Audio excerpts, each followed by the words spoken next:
Melissa Weber, take two, outside of the restaurant. Can you just clap your hands for us? Yes. So we No, no, hold them Like up higher. that? Oh. Once. Oh. That's perfect. It's so we can sync the audio. Ah. Okay. So, if you had to what influence do you think that New Orleans had on music, rhythms had on James Brown and funk? Everybody has been influenced by the New Orleans sound, even if they don't realize it, because the New Orleans sound is everywhere. I don't know specifically, but I'm just starting to read that new book that came out on James Brown called The One, and there is a chapter with New Orleans in the title of the chapter. So there's got to be a connection somewhere. He's from Macon, so I mean it's like down the road. so talk a little bit about when we talk about brass band. It seems like in terms of what funk is today, 21st century, that the New Orleans brass bands are an integral part of it. Why? What do the brass bands represent, and how are they flourishing? Well, it's interesting. The brass bands evolved from being more on the traditional jazz side of things to in the 1980s when the Dirty Dozen started to put more funk into it, and then the Rebirth Brass Band took it to a new level with songs like Feel Like Funkin' It Up, to now you have a whole slew of the brass bands that were directly influenced by Rebirth Brass Band. So I would say in New Orleans, the real funk sound now, or a huge part of it, comes from the brass bands, because it's more, they're playing funk. They're playing that funk sound just on all the brass instruments and the bass drum and tuba instead of an electric bass or a drum kit. And the audience seems to be very white and young. Would you say that's correct? Well, when people come to New Orleans from wherever, whether they've been living there or they come to college, dance is part of the New Orleans culture. So it attracts the young people, but, the heart and soul of our culture is the African American culture, and we're still there. We just might not be at the clubs every night. We'll be at the second line on Sunday afternoon, or in the small bars where the new brass bands are coming up, and things like that.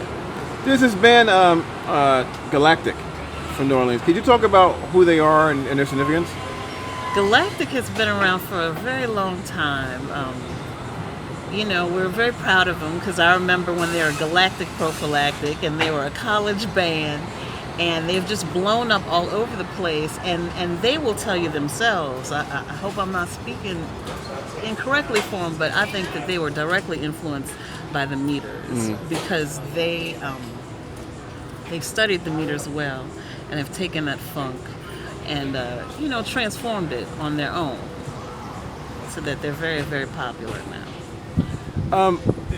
If someone went to New Orleans on tonight, city with such a tradition, where would I go to see funk? Where would I go? What parts of town? I would recommend any of the brass bands. Rebirth, even though they just won the Grammy, they still play regularly locally. The Soul Rebels, Hot 8, the Stooges. There's so many of them now. The Free Agents. I mean, there's tons and tons of them. And there's also a new one called the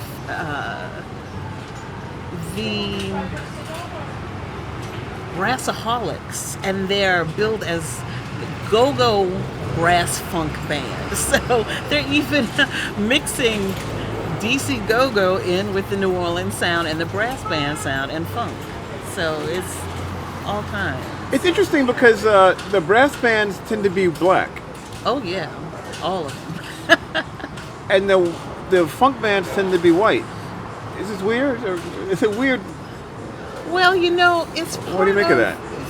From my opinion, it's part of the culture of the public schools where you have marching band programs. I remember back in the day, you walk down Treme, and it's not unusual to see young kids practicing their trumpet or trombone. Elsewhere, young people, they want to be DJs and such. In New Orleans, they're playing horns and bass drums. Now, as how that differs from the white musicians having the bands like Galactic or those that are influenced by Galactic, I'm not certain, but I will speak to the importance of the marching bands in high school and elementary school that put instruments in young black people's hands, and then they form bands out of that. Okay, one more. Okay, what are the classic New Orleans funk records? Just for the record, which one should we be looking at? Sissy Strut by the Meters. I'm gonna call one called Street Parade by Earl King. A Hook and Sling by Eddie Bow, a late 60s thing. I'm gonna call some 70s things, Say Won't Ya by Chocolate Milk, that incidentally I found out was popular in DC because it sounded so much like a go-go record, that the DC folks thought it was a DC band, but no, that's Chocolate Milk is New Orleans. And anything by Rebirth, Fire on the Bayou by the Meters, representing the 70s period of the Meters versus the late 60s period. Honda Wanda, again by the Wild Magnolias Mardi Gras Indians. As far as essential, I'm going to go with those. Okay. This is great. And also, if they go to New Orleans, they talk about your party. My hustle residency is where people come upstairs at Mimi's in the Maroney every Saturday night for the past 8 years, and they just dance all night long to rare groove, funk, vinyl only, underground disco, soul, Afrobeat, Brazilian, just a soulful vibe. And I run over there as soon as I leave my radio show at WWOZ, where I spin the same music for 2 hours on Saturday nights. I call it the Soul Power Show. So that's what I like to do.